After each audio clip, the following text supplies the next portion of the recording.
नमस्कार. सकाळ माध्यम समूह, साम टीव्ही आणि गरजे मराठी प्रस्तुत ग्लोबल महाराष्ट्र या संवाद मालिकेत आपलं सर्वांचं स्वागत. या मालिकेत आपण गप्पा मारतो साता समुद्रापार आपलं कर्तृत्व गाजवत महाराष्ट्राचं आणि मराठी माणसांचं नाव मोठ्या करणाऱ्या व्यक्तिमत्वांची. आपण महाराष्ट्रीयन आहोत याचा अभिमान बाळगून जगभर वावरणाऱ्या या व्यक्ती अनेकांना प्रेरणादायी ठरू शकतात. त्यामुळेच आपण ग्लोबल महाराष्ट्र ही संवाद मालिका सुरू केली आहे. ही संवाद मालिका तरुण पिढीच्या दृष्टीने मार्गदर्शक ठरते याचा आम्हाला आनंद आहे. आज या मालिकेत आपण गप्पा मारणार आहोत अमेरिकेत वास्तव्याला असलेले सलील दोंदे यांच्याशी. सलील दोंदे हे फायनान्शियल सर्व्हिसेस इंडस्ट्री मधलं मोठं नाव आहे. त्यांनी IIT मुंबई मधून बीटेक पदवी मिळवलेली आहे. त्यानंतर क्लेमसन युनिव्हर्सिटी मधून MS केलं आणि नंतर कोलंबिया युनिव्हर्सिटी मधून MBA. नॅसडॅक मध्ये ग्लोबल इन्फॉर्मेशन सर्व्हिसेस चे एक्झिक्युटिव्ह व्हाईस प्रेसिडेंट होते दोंदेजी. त्यानंतर अनेक कंपन्यात विविध पदं त्यांनी भूषवलेली आहेत. रॅटले सोल्युशन इन्कॉर्पोरेशन या कंपनीचे ते अध्यक्ष होते. अशा या वेगळ्या व्यक्तिमत्वाशी आपण आज गप्पा मारणार आहोत. दोंदेजी, आपलं ग्लोबल महाराष्ट्रामध्ये स्वागत. नमस्ते.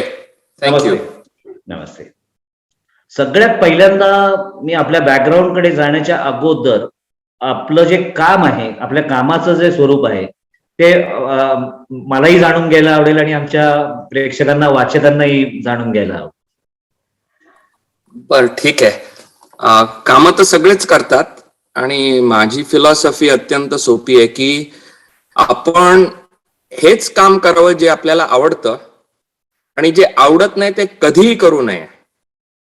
आणि ही पॉलिसी फिलॉसॉफी मी आयुष्यभर वापरली आहे. मी IIT नंतर इंजिनियर झालो, तिथे इनोव्हेशन केलं, त्याच्यानंतर 1-2 कंपन्या चालू केल्या आणि मग हल्ली मी बऱ्याच कंपनींच्या बोर्डांवर असतो आणि एका कंपनीच्या CEO ची पदवी पण आहे मला. मी CEO आहे व्हेंटिव्ह टेक्नॉलॉजी नावाच्या कंपनीचा. ही अगदी ग्लोबल कंपनी आहे. आमची ऑफिसेस आहेत सगळ्या देशांमध्ये, बऱ्याचशा देशांमध्ये, आणि तिथे मी CEO म्हणून आहे आणि मी बऱ्याच कंपनींच्या बोर्डांवर पण आहे. तर ह्या गोष्टींमध्ये मी हल्ली बिझी राहतो. आपलं कामाचं नेमकं स्वरूप काय आहे सध्याचं? म्हणजे फिनटेक इंडस्ट्रीमध्ये आपण आहात, तर हे फिनटेक इंडस्ट्री म्हणजे काय, त्याचं महत्व काय, म्हणजे आपण नक्की आता काय करता या फिनटेक इंडस्ट्री? तर फिनटेक म्हणजे फायनान्शियल टेक्नॉलॉजी, म्हणजे फायनान्शियल सर्व्हिसेस मध्ये ज्या ज्या कंपनीज आहेत त्यांना टेक्नॉलॉजी पुरवणं किंवा फायनान्शियल एरियाची जी टेक्नॉलॉजी आहे ते पुरवणं, त्याला फिनटेक असं म्हणतात.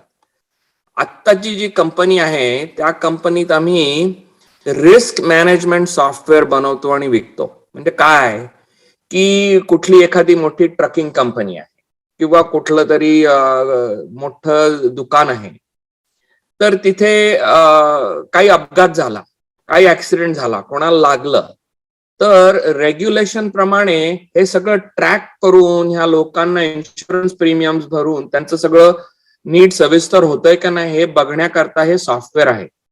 तर मोठ्या मोठ्या कंपनीज म्हणजे ग्लोबल 100, ग्लोबल 1000 अशा कंपनीज हे सगळं सॉफ्टवेअर वापरतात आणि त्यांच्या ज्या काही रिस्क आहेत, म्हणजे वर्कर्स कॉम्पेन्सेशन, त्याचा अर्थ काय की कोण एखादा वर्कर आहे त्याला काय लागलं वगैरे तर त्याची मेडिकल सोय, किंवा त्यांची काही प्रॉपर्टी आहे किंवा ट्रक्स आहेत, त्यांचा काही अपघात झाला तर त्याचे इन्शुरन्स सेटलमेंट वगैरे करणं, ही सगळी ह्याला म्हणतात रिस्क मॅनेजमेंट.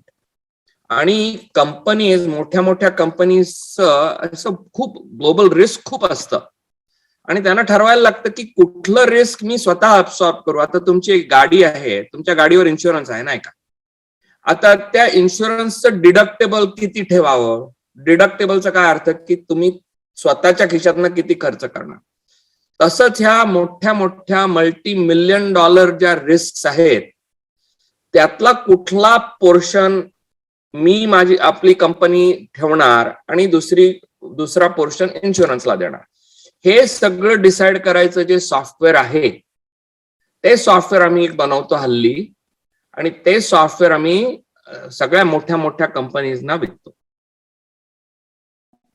दोन्हीजी थोडस आपण मागे जाऊ. आपलं करिअर आपण भारतात ज्यावेळेस होतात, आपलं शालेय शिक्षण कसं झालं, आपलं महाविद्यालयीन शिक्षण कसं झालं आणि एकूण या सगळ्याचा आपल्या पुढच्या जीवनावर कसा करिअरवर कसा फरक पडला हे जाणून घ्यायला, आपल्या कुटुंबाविषयी थोडं जाणून घ्यायला आम्हाला.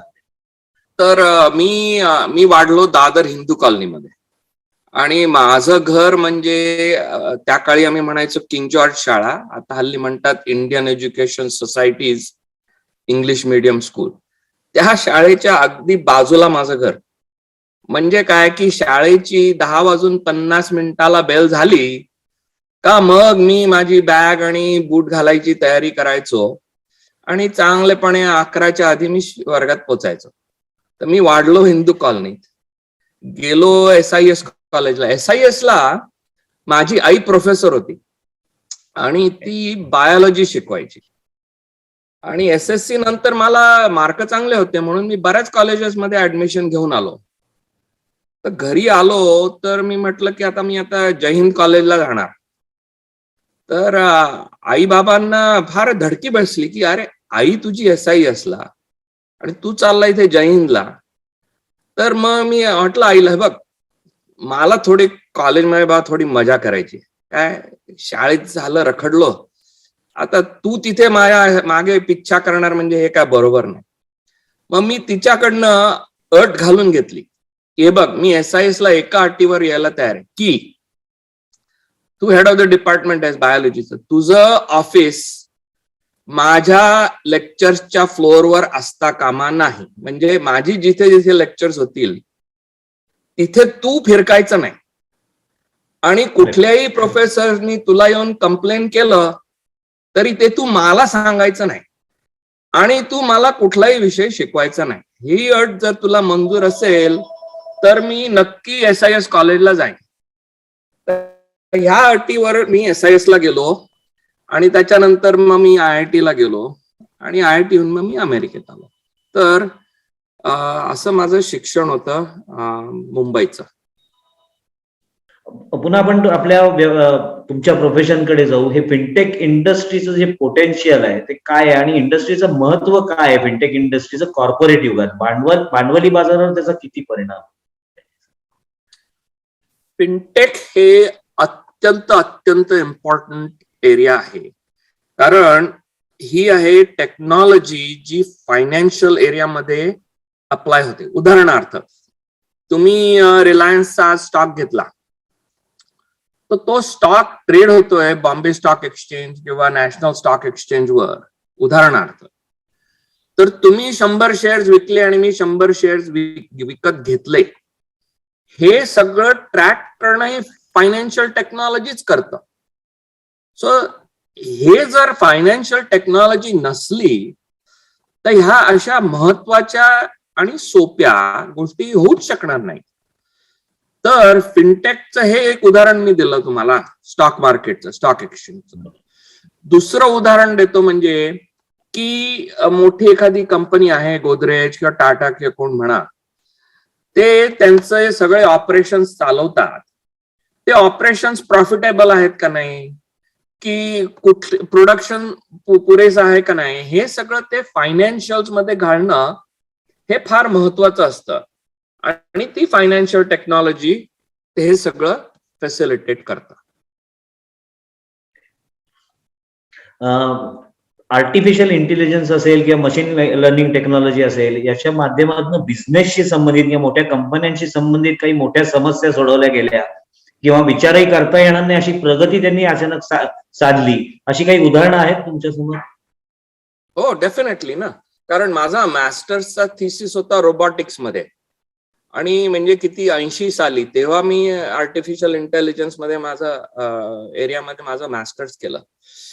आर्टिफिशियल इंटेलिजन्स आणि मशीन लर्निंग म्हणजे काय थोडक्यात, की जे पूर्वी झालेलं आहे, घडलेलं आहे, त्याचा सगळा डेटा कलेक्ट करणं आणि नुसतं त्याच गोष्टीचं नाही, पण त्या संबंधित आणि काय डेटा आहे, की त्या दिवशी किती पाऊस पडत होता, त्या दिवशी ऊन होतं का नव्हतं, त्या दिवशी कोण प्राईम मिनिस्टर होता, त्या दिवशी काय पॉलिसीज होत्या, हा सगळा मोठा, ह्याला म्हणतात बिग डेटा, हा सगळा डेटा गोळा करून तो सगळा डेटाचा तो पॅटर्न बघायचा असतो की काय घडलं आणि ते का घडलं, आणि त्याचं तुम्ही आता ह्या काळी ऍप्लिकेशन करता. काय की आता तशाच गोष्टी घडल्या तर काय आउटकम होऊ शकेल.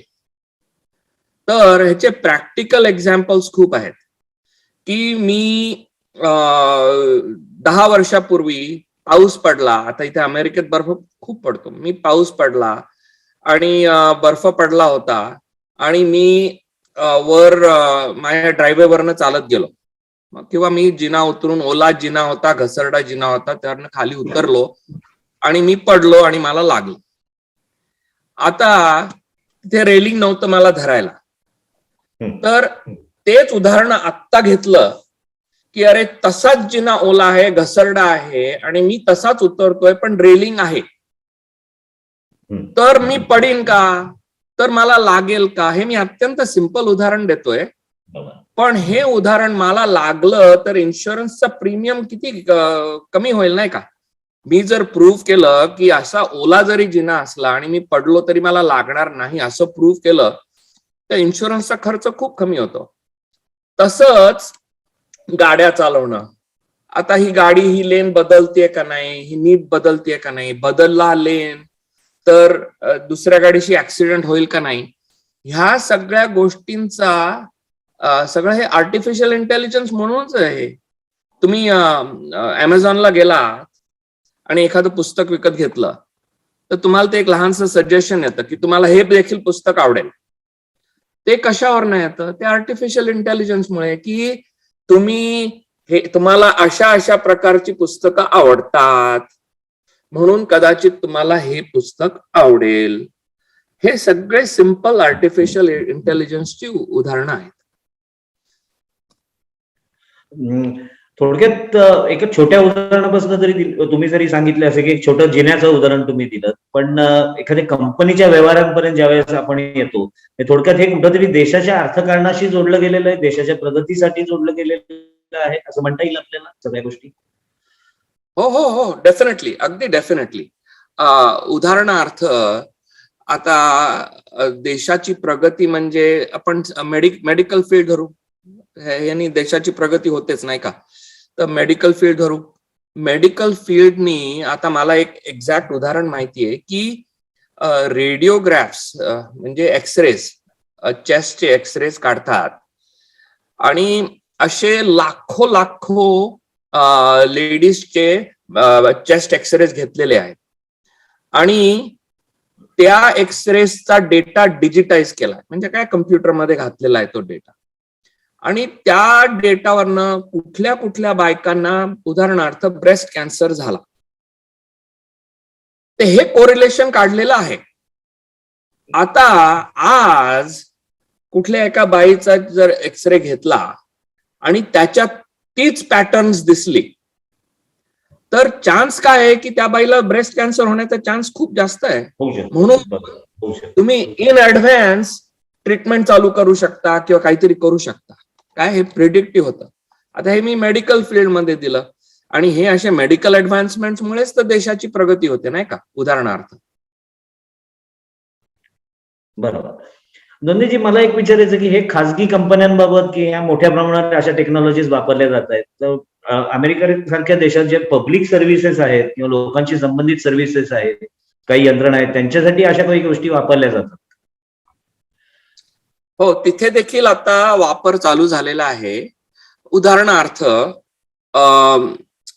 ट्रॅफिकनी तुम्हाला किती लेन्स बांधायला लागतील किंवा ब्रिज किती भक्कम पाहिजे, किती मोठा पाहिजे, किती लेनवाला पाहिजे, तर काय करतात ते, हे रोज ट्रॅफिक काउंट घेतात आणि त्यांनी पॅटर्न बघतात की सकाळी 8 ते 10 इतका ट्रॅफिक असतो, संध्याकाळी 5 ते 8 इतका ट्रॅफिक असतो, दुपारी इतका ट्रॅफिक असतो. त्यांनी ते आर्टिफिशियल इंटेलिजन्स मॉडेल्स मध्ये, मशीन लर्निंग मॉडेल्स मध्ये घालून ते ठरवू शकतात की अरे सकाळी ह्या डिरेक्शनला जायला, उत्तरेकडे जायला 3 लेन्स पाहिजे आणि संध्याकाळी दक्षिणेला जायला 3 लेन्स पाहिजेत, पण त्या रस्त्यावर आहेत फक्त 5च लेन्स. मग ती मधली लेन कशी बदलायची. आणि त्यावर कारण मला 6 लेनचा ब्रिज बांधता येत नाही, मला फक्त 5 लेनचाच ब्रिज बांधता येतो. तर मग ते कसं ऑप्टिमाइज करायचं, तर हे सगळं फॉर एक्झाम्पल हे पब्लिक वर्क्स मध्येच जातं. अशा गोष्टी कळलं का? हा सगळा जो ह्याला म्हणतात ना बिग डेटाचा वापर, आणि बिग डेटाचा वापर म्हणजे काय की सगळा जो अवेलेबल डेटा आहे त्यांनी आपण कसे डिसिजन घेऊ शकतो. ह्याच्या वापराला साधारण सुरुवात कधीपासून झाली? आता मी तुम्हाला म्हटलं ना की मी माझं 1982 साली माझा मास्टर्स झाला, आणि त्यावेळेला मी माझा मास्टर्स रोबोटिक्स मध्ये केला, की रोबोटला शिकवायचं की सरळ रेष कशी मारायची, सरळ लाईन कशी काढायची स्पेसमध्ये.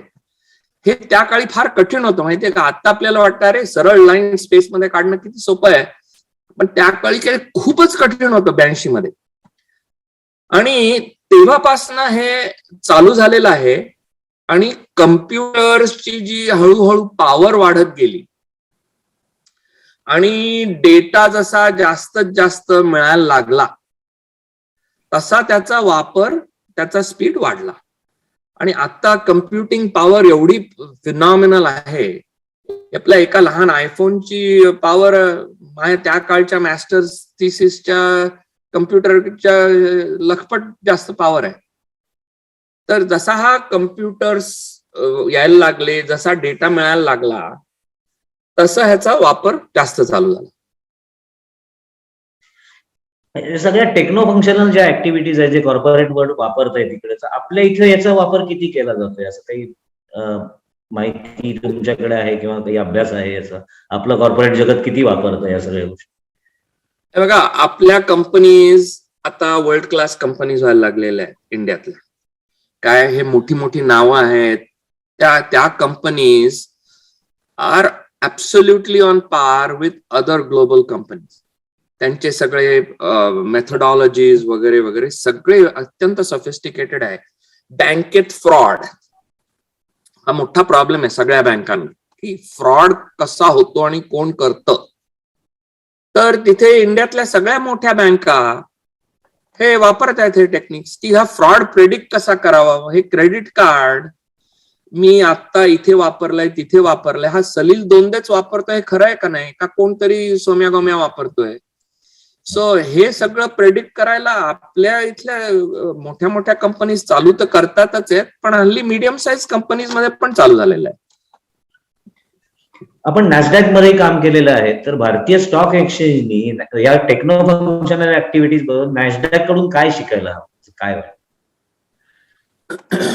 नॅसडॅक हे अत्यंत, तुम्हाला माहिती आहे, अत्यंत प्रमुख स्टॉक एक्सचेंज आहे, ग्लोबल स्टॉक एक्सचेंज आहे.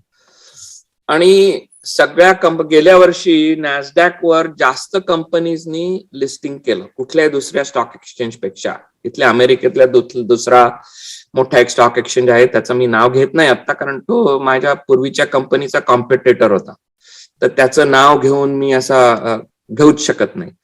तर नॅसडॅकची टेक्नॉलॉजी इतकी सफिस्टिकेटेड आहे की तुम्ही नॅनो सेकंड मध्ये तुम्ही ट्रेड मॅच करू शकता.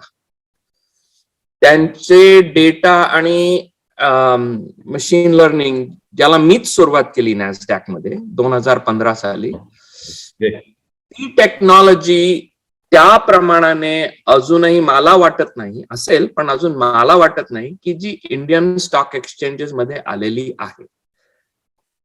नॅसडॅकचा एक मोठा बिझनेस आहे की त्यांची टेक्नॉलॉजी ते दुसऱ्या स्टॉक एक्सचेंजेसना विकतात. ती एवढी सफिस्टिकेटेड फिनटेक टेक्नॉलॉजी आहे. तेवढं सफिस्टिकेशन आलंय का नाही हे मला माहित नाही, आणि दॅट आय थिंक की Indian stock exchanges should look into. गेले काही वर्षापूर्वी जो मोठा स्कॅम झाला, शेअर स्कॅम, म्हणजे असे स्कॅम रोखणं हे सुद्धा ह्याच्यातनं शक्य होऊ शकतं या टेक्नॉलॉजी.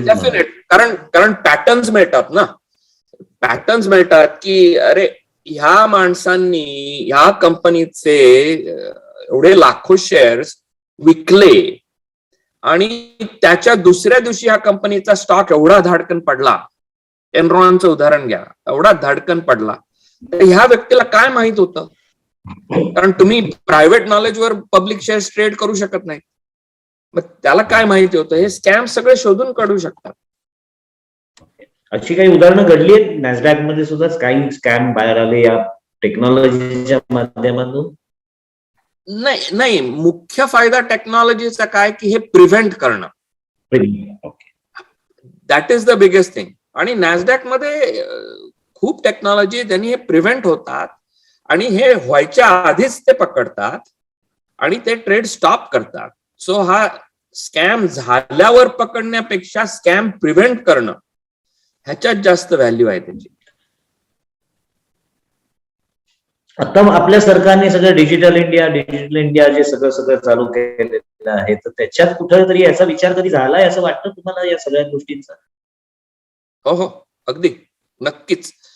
कारण असं आहे, हे बघा, इंडियाची टेक्नॉलॉजी फारच सुपिरियर टेक्नॉलॉजी आहे आणि Indian minds are also great minds. काय की तर असं नाही की हा रिलेटिव्हली गरीब देश आहे, रिलेटिव्हली अमेरिकेच्या मानाने, म्हणून असं नाही की इंडियाकडे कमी टेक्नॉलॉजी आहे किंवा इंडियाची डोकी जरा कमी आहेत, असं काहीच नाहीये. तर हे सगळे विचार इंडियात चालू आहेत आणि they are applying it and they are at the forefront of it. मला अजून एक प्रश्न विचारायचा की आता स्टार्टअप्स खूप यायला लागलेत. आपल्याकडे स्टार्टअप्सला प्रोत्साहन दिलं जाते, सेंट्रल गव्हर्नमेंटही देतंय, स्टेट गव्हर्नमेंटही देतंय. तर आत्ताच्या या सगळ्या युगात स्टार्टअप्सनी कशावर फोकस करायला, या क्षेत्राशी संबंधित असतील किंवा जवळपास काही असेल त्याच्यात, कशावर फोकस करायला? तर एंटरप्रेन्योरशिप आणि स्टार्टअप्सशी माझा खूपच संबंध आहे. कारण तुम्हाला माहिती असेल की मी IIT बॉम्बेला ऍडजंक्ट प्रोफेसर आहे तिथल्या स्कूल ऑफ एंटरप्रेन्योरशिप मध्ये, आणि मी वर्षातनं 2दा येतो IIT ला आणि तिथे मी माझी लेक्चर्स देतो आणि माझे कोर्सेस असतात एंटरप्रेन्योरशिपवर. तर हल्ली हे एंटरप्रेन्योरशिप खूपच वाढलेलं आहे आणि हे एंटरप्रेन्योरशिप, मी काय माझ्या विद्यार्थ्यांना सांगतो की असा एक प्रॉब्लेम शोधा जो खरा प्रॉब्लेम आहे. तुमच्या घरात बसून तुम्ही विचार करू नका, जा बाहेर जरा शोधा, लोकांशी बोला, कस्टमर्सशी बोला आणि काय प्रॉब्लेम आहे तो शोधा आणि मग येऊन त्याचं सोल्युशन काढा आणि मग ते सोल्युशन बनवा. तुमची कंपनी खूप प्रॉस्परस होईल. आता 2-3 उदाहरणं देतो की इलेक्ट्रिक लाईन्स, आपल्या तिथे ओव्हरहेड इलेक्ट्रिक लाईन्स असतात, तर किंवा खाली पाईप असतात, तर तिथे डिफेक्ट आहे का नाही ह्या इलेक्ट्रिक लाईन्स मध्ये, कुठे काय डॅमेज झालंय का नाही. पूर्वी काय करायचो की लोक शिड्या घेऊन जायचे, ट्रक घेऊन जायचे, चढायचे त्या टावरवर, बघायचे, चेक करायचे वगैरे. आता तो जमाना गेला, आता ड्रोन्स आहेत. आता ड्रोन्स त्या लाईन्स वर उडतात आणि बघतात की अरे हा इथे काय, हे बरं आहे, बिघाड चालू झालाय. हे स्टार्टअपच एक उदाहरण आहे.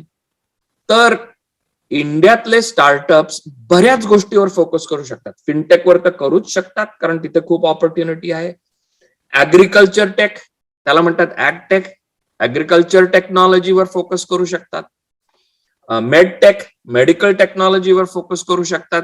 एखाद्याचा गुडघा तुटलाय तर नवा गुडघा कसा बसवायचा, सो त्या एरियात फोकस करू शकतात. ट्रान्सपोर्टेशन टेक्नॉलॉजी मध्ये फोकस करू शकतात. एवढा स्कोप आहे आता इंडियात. आणि तुम्ही जर विचार केला, हा जुगाड हा शब्द तुम्हाला माहिती असेलच नाही का, सगळ्यांना माहिती असेल. आणि तुम्ही विचार करा जुगाड म्हणजे काय, की एका माणसाने आपली युक्ती वापरून कुठला तरी प्रॉब्लेम सॉल्व्ह केलाय, बरोबर. आता ते तुम्ही जर एक्सटेंड केलं की हा मी जुगाड माझ्याकरता केला, पण ह्याचं आणि 500 लोकांना, 1000, लाखो लोकांना ऍप्लिकेशन आहे का, आणि जर ऍप्लिकेशन असलं तर मी माझी तशी कंपनी का नाही चालू करत. तर माझं इंडियातल्या सगळ्या एंटरप्रेन्योर्सना प्रोत्साहन आहे की बाहेर जा, खरा काय प्रॉब्लेम आहे तो बघा. इंडियात एवढी ऑपॉर्च्युनिटी आहे तुम्हाला पिक एन एरिया. आणि जर तुम्हाला शिकायचं असेल तर IIT सारख्या इन्स्टिट्यूटच्या एंटरप्रेन्योरशिप कोर्समध्ये जॉईन व्हा. एक बाळबोध असं वाटणारा प्रश्न आहे, पण आता भारतात पब्लिक डिस्ट्रीब्युशन सिस्टीम सारख्या सिस्टीम्स आहेत, त्याच्यात अशा पद्धतीची काही टेक्नॉलॉजी आणता आली तर अजून लोकांचं जीवन सुकर होईल असं वाटतं. हो, नाही का, कारण आपण आपला प्रोग्रेस पाहिला तर आपलं लाईफ, आपलं जीवन इझी कशामुळे झालेलं आहे? ह्या लहान लहान सुविधांमुळेच झालेलं आहे, नाही का? लिफ्टची सुविधा आली 100 वर्षापूर्वी, त्यांनी आता आपल्याला 10 जिने चढायला लागत नाही. तर अशाच गोष्टींनी आपलं लाईफ बरोबर. इम्प्रूव्ह होतं.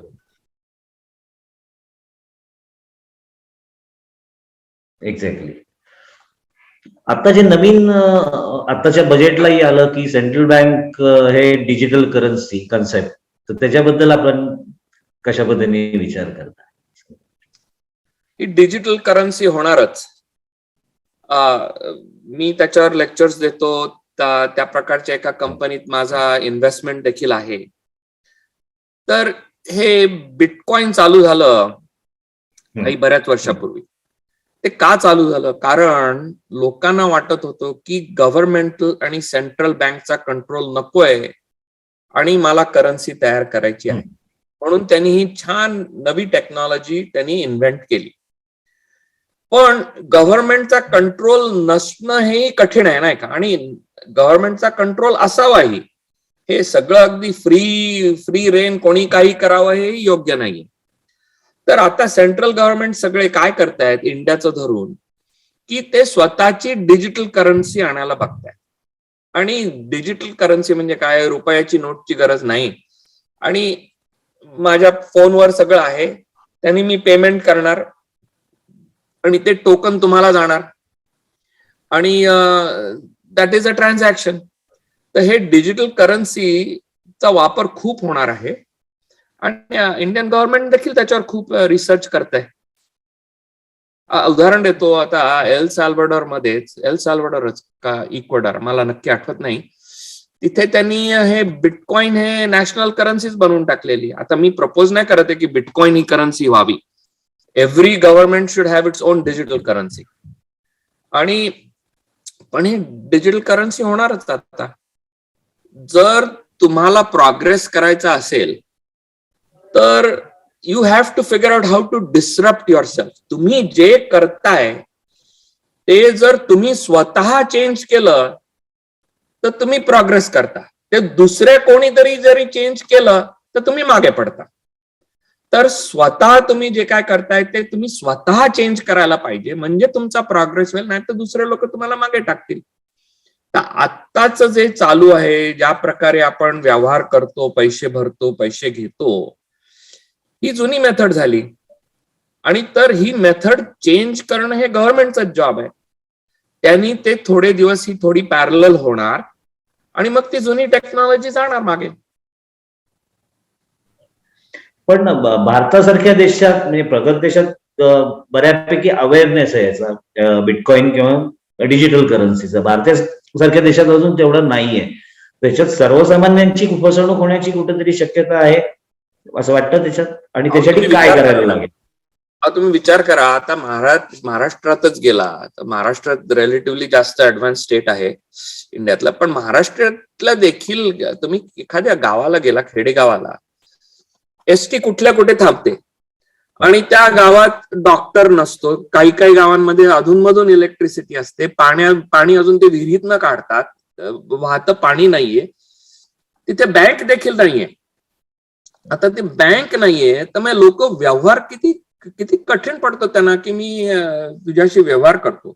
पण ही जर डिजिटल करन्सी आली तर आता सगळ्यांकडे फोन आहे, जवळजवळ सगळ्यांकडे फोन असतो. फोन आहे, त्याच्यावर डिजिटल करन्सी माझी आहे, मी तुला भेटलो, अरे की मी तुझ्याकडनं एवढं हे विकत घेतोय, ही एवढी शेती मला दे, तू विकत मी घेतोय, हे तू पैसे घे. हे आपण फोनवरनं डिजिटल व्यवहार करू शकतो. नाही तर कुठे जा तंगडतोड करून बँकेत, आणि बँकेतनं मग ते बँक ऑफिसर भेटणार, मग ते 15 लोक आपली फाईल हलवणार, मग त्याच्यानंतर आपल्याला पैसे मिळणार. हे करण्यापेक्षा डिजिटल करन्सी वास्तविकपणे गावात जास्त फायदा आहे त्याचा. हे ऍडव्हान्स कंट्रीज, प्रगती झालेल्या देशांपेक्षा इंडिया सारख्या देशात त्याचा सर्वात जास्त फायदा आहे. हा थोडा वेगळा विचार तुम्ही मांडलात. म्हणजे पण एकूण डिजिटल करन्सी काय किंवा हे सगळं इम्प्लिमेंट करण्याच्या आधी आपल्या शिक्षण संस्थांनी ह्याचं कुठेतरी लोकांपर्यंत पोचवायला पाहिजे असं नाही वाटत? या सगळ्या गोष्टी शिक्षण, अधिकृत शिक्षणाच्या रूपाने. हो, शिक्षण दोन प्रकारचं व्हायला पाहिजे. एक म्हणजे टेक्नॉलॉजिस्ट करता, की तुम्ही ही टेक्नॉलॉजी कशी बनवू शकाल, कशी इन्व्हेंट करू शकाल, काय कराल. हे शिक्षण IIT बॉम्बे सारखे ऍडव्हान्स स्कूल्स ऑलरेडी करतात. मी तुम्हाला सांगितलं, मी तिथे एंटरप्रेन्योरशिपचं प्रोफेसर आहे. तिथे हे शिक्षण चालूच आहे. काय हे ऍडव्हान्स, हे एक लेवलचं शिक्षण. दुसऱ्या लेवलचं शिक्षण म्हणजे काय, तुमच्या आणि माझ्या सामान्य माणसाला शिकवणं की हे वापरायचं कसं, यूज काय वापरणं कसं, हे मला शिकवा. कशी ही टेक्नॉलॉजी झाली वगैरे त्याचा मला काही संबंध नाही, मी कसं वापरू एवढं मला तुम्ही शिकवा. बरोबर. आणि हे शिक्षण तुम्हाला शाळेत मिळत नाही, कॉलेजमध्ये मिळत नाही. हे शिक्षण तुम्हाला वापरूनच मिळतं आणि ह्याला दुसरा उपायच नाहीये. हळूहळू ही नवी टेक्नॉलॉजी इंट्रोड्यूस करायला लागते, लोक ते हळूहळू वापरायला लागतात आणि मग त्यांनी ते शिकतात. आता पेटीएम भाजीवाला पेटीएम वापरतो, त्याला कोणी शिकवलं का? नाही. त्यांनी ते म्हटलं, अरे कोणीतरी त्याला सांगितलं की ही छान टेक्नॉलॉजी आहे, तुला फायदा होईल. मग तो बसला आणि त्यांनी 2दा-3दा ट्राय केला आणि तो म्हणा, अरे वा, काय उत्तमच आहे, नाही का? तसंच हे दुसऱ्या लेवलचं शिक्षण इन यूज शिक्षण आहे किंवा इन यूज लर्निंग. त्याला शाळा कॉलेज काही नाही. थोडक्यात आपले सिनियर सिटीजन ईमेल वापरायला शिकले, हळूहळू सुरुवातीला हे केलं, मोबाईल वापरायला, अँड्रॉइड वापरायला शिकले बटनाच्या फोनवर. तसेच या गोष्टी इव्हॉल्व्ह होत जातील पुढच्या काळात. अगदी तसंच हे एव्होल्युशन होणार. आणि काय होणार माहितीये का, एखादा वयस्कर शेतकरी आहे, त्याचा लहान मुलगा तो कॉलेज शाळेत शिकलेला आहे सगळं आणि तो वापरतो. मग तो जाऊन बाबांना शिकवणार किंवा आईला शिकवणार की हे बघ, हे असं असं करता येतं. मग तसं पण ते वाढत जातं एज्युकेशन. बरोबर. हे बंधूजी, अजून एक प्रश्न आहे की बेसिकली अजूनही शाळा महाविद्यालयात एक पारंपरिक सायन्सेसच शिकवले जातात. तर हे सगळं आता जग ज्या पद्धतीने बदलत चाललेलं आहे, तर ह्या नव्या गोष्टी शालेय शिक्षणापासून आल्या पाहिजेत. काही गोष्टी काही प्रमाणात तरी. माझ्यासारखा माणूस आहे, आज वयाच्या 53व्या वर्षी मी कोणाकडनं तरी शिकणार आहे या गोष्टी. पण पुढच्या पिढीला हे कुठंतरी आत्तापासूनच शिकायला लावणं, ही ऑलरेडी सुरुवात झालेली आहे. कारण मी उदाहरण देतो, खरं उदाहरण, की फॉर एक्झाम्पल मॅथ मध्ये लप्लास ट्रान्सफॉर्म आणि कॅल्क्युलस वगैरे हे मी कॉलेज आणि IIT मध्ये शिकलो. आता तेच विषय शाळेत शिकवतात. शाळेत माझी मुलगी जेव्हा हायस्कूलमध्ये जात होती, दोन्ही मुली, तेव्हा त्या माझ्याकडे येऊन सांगायचे, बाबा हे मला होमवर्कचे हे एक्सप्लेन कर. आणि मला डोकं खाजवायला लागायचं, का रे हे मी कॉलेजमध्ये शिकलो आणि तू हे आता 9वीत आणि 8वीत शिकतेस. हे इंडियात पण होत आहे आता. आणि तसंच ही सगळी नवी टेक्नॉलॉजी हळूहळू ती आता, आणि मुलं वापरतात हो ही टेक्नॉलॉजी. हे असं नाहीये की आता हे वापर, हे कर. कॅल्क्युलेटर मी स्लाइड रूल वर शिकलो. आता कोणाला स्लाइड रूल माहितीये का? कोणालाही माहित नाही. सगळ्यांना कॅल्क्युलेटर माहिती. तसंच ही टेक्नॉलॉजी आता कॉलेजमधनं, शाळेत 10वी, 8वी, 9वी, 7वी असं होणारच. ते नॉर्मलच आहे. थोडक्यात हे सगळं काम तुम्ही जे करताय ते कुठंतरी जाऊन एक सामान्यांच्या आयुष्याशी निगडीत होतं असं म्हणायला हरकत नाही. याच्यात सगळ्यात कुठंतरी जाऊन, म्हणजे कंपन्यांचा भांडवली नफा तर होईलच तुमच्या कामातून, पण हे कुठंतरी थेट एंड युजर पर्यंत किंवा सर्वसामान्य नागरिकांपर्यंत ही टेक्नॉलॉजी कुठेतरी मदत करते, इनडायरेक्टली का होईना, असं म्हणता येईल याच्यात. आणि ही अगदी नक्कीच. आणि ह्या टेक्नॉलॉजीनी एखाद्या सामान्य व्यक्तीला मदत केली नाही किंवा त्यांना फायदा झाला नाही, तर ह्या टेक्नॉलॉजीचा फायदा नाही. मी एवढ्या एक्स्ट्रीमला जाऊन सांगतोय की ह्या टेक्नॉलॉजीचा सामान्य माणसाला फायदा झाला पाहिजे. आणि जेव्हा कॉर्पोरेशन्सचा फायदा होतो तेव्हा ऑटोमॅटिकली सामान्य माणसाचा फायदा होतो. असं समजू नका की एखाद्या मोठ्या कॉर्पोरेशनचा फायदा झालाय त्यामुळे सामान्य माणसाचा फायदा होणार नाही किंवा त्याला तोटा पडेल किंवा त्याच्या खिशातनं पैसे जातील, ही समज चूक आहे. कारण जेव्हा कॉर्पोरेशन्सचा फायदा होतो तेव्हा ते इन्व्हेस्ट करतात, तेव्हा ते नवी टेक्नॉलॉजी आणतात आणि ती त्या सामान्य माणसाला जाते. हे मी म्हणतो व्हर्च्युअस सर्कल आहे आणि हे चालू राहणारच. एकूण जगभरातली एक समस्या आहे जी सगळ्यात मोठी आहे आणि भारतात ती सगळ्यात जास्ती त्याचं हे जाणवतो तो म्हणजे करप्शन, जे सर्वसामान्य माणसाला कायम चिंतेचा विषय असतो. तर जसा ह्याचा वापर भारतासारख्या देशात होत राहील तसं करप्शनचं लेवलही कमी होऊ शकते याच्यात. आता तुम्ही विचार करा करप्शन का होतं. करप्शन होतं कारण 2-3 कारण आहेत त्याला. एक म्हणजे की मी काहीतरी इल्लीगल करतोय काय त्याच्यामुळे. दुसरं म्हणजे मी हे केलं तर गव्हर्नमेंट मला खूप मोठा टॅक्स देणार. आणि तिसरं म्हणजे की हे गव्हर्नमेंट ब्युरोक्रेसी चालली, त्यांना मला वेळ जाणार आहे म्हणून आपण साईड डील करू आणि करप्शन करू. आता हे जी टेक्नॉलॉजी आहे आर्टिफिशियल इंटेलिजन्स किंवा डिजिटल पेमेंट्स, त्यांनी हा अंडर हँडेड व्यवहार होऊच शकत नाही. तुम्ही ब्लॅक मनी करूच शकणार नाही कारण सगळे ओपनवर आहे. घराचे रेकॉर्ड, माझं घर तुम्हाला विकलं, अजूनही काय चालतं की मला 20 रुपये तू व्हाईट मध्ये दे आणि 80 रुपये मला तू टेबलाखालनं दे, राईट. पण जेव्हा घराचीच किंमत आणि घराचाच व्यवहार डिजिटली होतोय आणि जेव्हा सगळी ट्रान्झॅक्शन डिजिटली होते तेव्हा ते करप्शनचा स्कोप येऊ शकत नाही, बरोबर. मग हा एक तुम्ही प्रॉब्लेम काढून टाकला. दुसरा, डिजिटल आणि मशीन लर्निंग आर्टिफिशियल इंटेलिजन्समुळे तुम्ही सगळं स्पीडअप केलंय. म्हणजे गव्हर्नमेंट ब्युरोक्रेसीमुळे आपला धंदा कमी होणार, हळू होणार, हे तुम्ही ऑब्जेक्शन काढून टाकलंय. आणि तिसरी गोष्ट करप्शनची की मी काहीतरी इल्लीगल करतोय. हे इल्लीगल केव्हा होऊ शकतं, केव्हा तुम्ही छुपे रुस्तम राहू शकता तेव्हा. पण जेव्हा सगळं हे ओपनवर आहे तेव्हा तुम्ही हे इल्लीगल गोष्टी करू पण शकत नाही. तर ह्या तिन्ही एरियाज ही ऍडव्हान्स टेक्नॉलॉजी एलिमिनेट करणार आहे. त्याचा हळूहळू करप्शन कमी होणार आहे. आणि गव्हर्नमेंटची पण रिस्पॉन्सिबिलिटी एक आहे की एक्स्ट्रीम टॅक्सेशन जर तुम्ही आणलं तर मग तुम्ही लोकांना इन्सेंटिव्ह देताय की नाही तुम्ही टॅक्स न भरता करा. सो हा सगळा बॅलन्स असायला पाहिजे. गव्हर्नमेंटचा देखील बॅलन्स असायला पाहिजे की एक्स्ट्रीम टॅक्सेशन नको बाबा, फेअर टॅक्सेशन करा. So everyone wants to play in the system. आणि ह्यानी ह्या टेक्नॉलॉजीने करप्शन कमी होईल.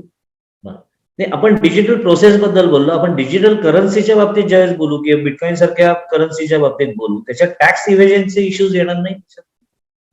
व्यवहार येऊ शकतील, पॉसिबल आहे. कारण असं आहे जितकी हुशार लोक चांगली कर्तव्य आणि चांगल्या गोष्टी करतात ना, तितकेच हुशार लोक हे बायपास करण्याच्या मागे देखील लागतात. काय तर ते होऊ शकतं पण त्याचं प्रमाण कमी होईल. मुद्दा काय की प्रमाण कमी होईल आणि ते करायला कठीण होईल. होणारच नाही असं आपण म्हणूच शकत नाही ना. जोपर्यंत माणूस काहीतरी चोरी करायच्या मागे लागतो आणि त्याची बुद्धी तो त्या डिरेक्शन मध्ये घालतो तर तुम्ही ते अवॉइड करूच शकत नाही. पण सेंट्रल गव्हर्नमेंटनी जर आरबीआयने जर समजा डिजिटल करन्सी आणली तर त्यांना काहीतरी ट्रॅकिंग सिस्टीम त्याच्यावर ठेवता येईल. तिथं ती शक्यता कमी होईल. बाय डिफॉल्ट त्यांनी जर डिजिटल करन्सी आणली ना तर त्या डिजिटल करन्सीचे मालक तेच आहेत, तेच ट्रॅक करू शकतील. त्यांनी सगळं उघडकीला येईल. त्यांना सगळं ट्रॅकिंग मिळेल की तुम्हाला इतके रुपये गेलेत, मला इतके रुपये आलेत. आणि ऑटोमॅटिकली तुम्ही हे बघा लिहून घ्या, अजून एक 5 वर्षांनी ना तुम्हाला इन्कम टॅक्स भरायलाही लागणार नाही, इन्कम टॅक्स फाईल करायलाही लागणार नाही. तुम्हाला एक ईमेल येईल की तुमचं इन्कम टॅक्स आहे इतके रुपये आणि हे बटन दाबा आणि ते पे करा. कारण तुम्ही काय व्यवहार केलाय, कोणाशी केलाय, तुम्हाला किती पैसे मिळाले, त्याच्यावर किती टॅक्स आहे, हे सगळं ऑटोमॅटिकली कॅल्क्युलेट होणार आणि तुम्हाला फक्त एक बटन दाबलं का तुमचा तो टॅक्स होणार. हे सगळं एलिमिनेट होणार. हे डिजिटल करन्सी आरबीआयनी जर केली ना तर त्यांनी देशाला खूप फायदा आहे. करप्शन जाईल, हे जी ब्युरोक्रेसी आहे, हे बाबू लोक जे पैसे घेतात ते जातील आणि सगळं it will be all above board. गरजे मराठी सारखे जे ऑर्गनायझेशन आहेत, ग्लोबल ऑर्गनायझेशन आहेत, त्यांचं जे काम आहे की लोकांनी काय काय केलंय ते आपल्या ह्या करंट स्टुडंट्सना किंवा ह्या यंग लोकांसमोर हे विचार मांडणं, अशी जी कामं हे करतायत गरजे मराठी वगैरे सारख्या संस्था, हे फारच चांगलं आहे आणि that should be encouraged to no end. आणि तुम्ही तुमच्यासारखे प्रोग्राम्स जे हे मेसेजेस आम जनतेला कडे पोहोचवताय, हेही फार कमेंडेबल आहे आणि त्याबद्दल मी आभारी आहे तुमचा. थँक्यू. खरं तर तुमच्यासारख्या लोकांकडनं आम्हालाही नवीन शिकायला मिळतं. आम्ही पत्रकार शेवटी कुठेतरी एका चौकटीत अडकलेले असतो, त्याच्या पलीकडे विचार करायला फारसा वेळ नसतो. रोजचं राजकारण, रोजचं क्राईम, रोजच्या गोष्टी, याच्यातनं आम्हालाही खूप वेगळ्या गोष्टी शिकायला मिळतात यातनं. तर प्रेक्षकांना मला सांगायचं तर हे होते सलील दोंदे. म्हणजे खरं तर त्यांनी सर्वसामान्यांच्याही प्रश्नांबाबतही हात घातला आणि अनेक कंपन्यांच्या भांडवली यशाचे शिल्पकार म्हणलं तरी ते चुकीचं ठरू नये. दोंदेजी, आज खूप नव्या क्षेत्राबद्दल, एक वेगळ्या क्षेत्राबद्दल आम्हाला जाणून घेता आलं, त्याबद्दल आपले मनापासून आभार. सकाळ आणि साम टीव्हीच्या माध्यमातून ही माहिती आपण प्रेक्षकांपर्यंत, आमच्या वाचकांपर्यंत पोहोचवता आली, याबद्दल आम्हालाही मनापासून आनंद आहे. तर आपण असेच जोडलेले राहू. असंच काही नवीन करता आलं तर जरूर करू. गरजे मराठी सारखी संस्था आपल्या बरोबर आहे, त्यामुळे सकाळ गरजे मराठी आम्ही कायम संपर्कात असतो. त्यामुळे नवीन नवीन माणसांशी भेटू, तुमच्याशी, तुमच्यासारख्या व्यक्तिमत्वांशी काही अजून नवीन करता आलं तर आपण पुढच्या काळात याचा नक्की प्रयत्न करू. तर दोंदेजी, या कार्यक्रमात सहभागी झाल्याबद्दल मी साम मराठी, सकाळ माध्यम समूह, गरजे मराठीच्या वतीने आपले मनापासून आभार मानतो. पुढच्या आठवड्यातही याच वेळेला आम्ही तुम्हाला घडवणार आहोत अशाच एका आगळ्या व्यक्तीची भेट. तोपर्यंत धन्यवाद.